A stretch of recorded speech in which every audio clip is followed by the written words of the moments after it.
มาอยู่ประเทศลาวแล้วมันก็สิมีหลายๆอย่างที่ในหมู่บ้านที่ยังขาดเนาะยังบ่มีที่พามาเบิ่งว่าเขาเจ้าใช้ชีวิตกันแบบใดนี่คือปัญหาใหญ่ที่ตอนนี้อยู่ที่ประเทศลาวพบแต่ละหมู่บ้านเนาะ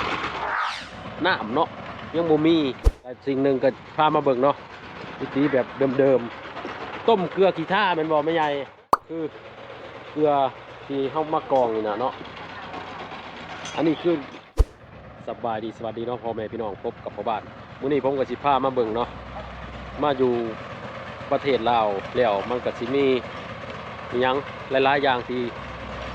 ในหมู่บ้านที่ยังขาดเนาะยังบ่มีที่พามาเบิ่งว่าเขาเจ้าใช้ชีวิตกันแบบใดสิ่งหนึ่งที่อยู่ประเทศลาวก็คือ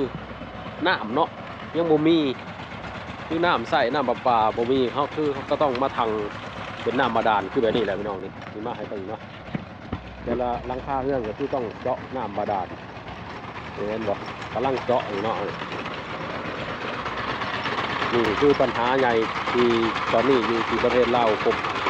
แต่ละหมู่บ้านเนาะบ่ค่อยมีน้ำประปาที่แบบมันคงขนาดเขาก็ต้องใส่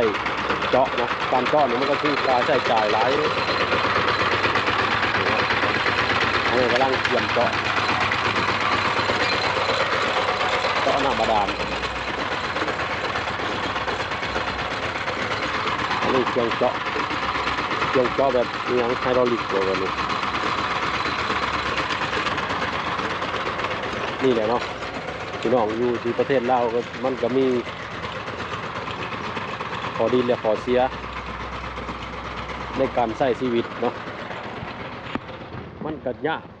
มันก็ลำบากขาดน้ำแต่ขาดน้ำมันก็สิโอ้อยู่ลำบากเลยอันนี้มันคือมาถามเบิ่งเขาเจ้าว่าสิจะเจาะอีกบ่เพราะว่าพอจะตอนนี้ประสบปัญหาที่บ่มีน้ำใส่เนาะนี่แหละผมก็สิพามาเบิ่งวิถีชีวิตการใช้ชีวิตอยู่ประเทศลาวมันเจออย่างแน่เจอปัญหาแบบใดแน่เนาะสิพามาเบิ่งแล้วก็สิ่งหนึ่งก็พามาเบิ่งเนาะวิธีแบบเดิมๆต้มเกลือขี้ท่าแม่นบ่แม่ใหญ่เพิ่นต้มเกลือเนาะต้มเกลือขี้ท่าไปเอาอยู่ใช้แม่ใหญ่อยู่หน้าหัวค่ำพุ่นบ่อันนี้เนาะก็คือเกลือที่เฮามากรองนี่นะเนาะอันนี้คือน้ำขี้ท่าว่าน้ำขี้ท่าที่แบบไปขูดเอาน้ำหัวหน้าเนาะแล้วก็มาต้มเนาะต้มเนี่ยมันบอกเป็นต้มแล้วก็จะได้เกลือดำๆเนี่ยอันนี้ไว้ให้งัวติอันนี้บ่คอยเป็นบ่ไม่ใหญ่ปลาเข้มดิใช้ตัวสีขาวๆน่ะใส่ใหญ่เพาะเบิ่งได้เด้ออันนี้บ่อันนี้คือเกลือเนาะมีเกลืออะไรนี่มีเกลือจากขี้ท่าที่ผสมกันเองเนาะเข้มเด้มันเข้มเด้มันใหญ่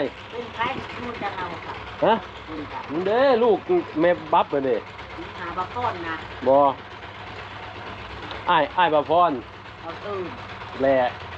มันหามากเลยมาจะหึงแหละได้มาแต่วันจันทร์มันใหญ่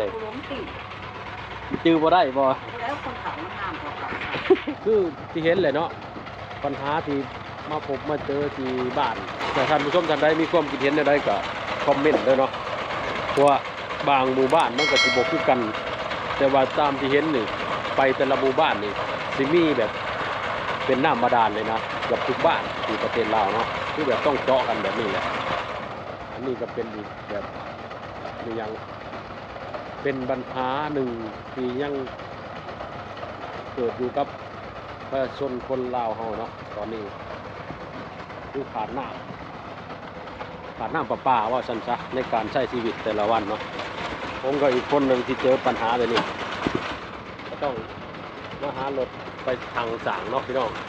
โอเคเนาะพี่น้องสำหรับคลิปนี้ก็สิมาเว้าประมาณนี้แหละปัญหาของการใช้ชีวิตในประเทศลาวเนาะโอเคไว้เจอกันคลิปหน้ามีความเห็นอะไรก็คอมเมนต์ลงใต้คลิปเนาะโอเคสำหรับคลิปนี้ก็สบายดีบ๊ายบาย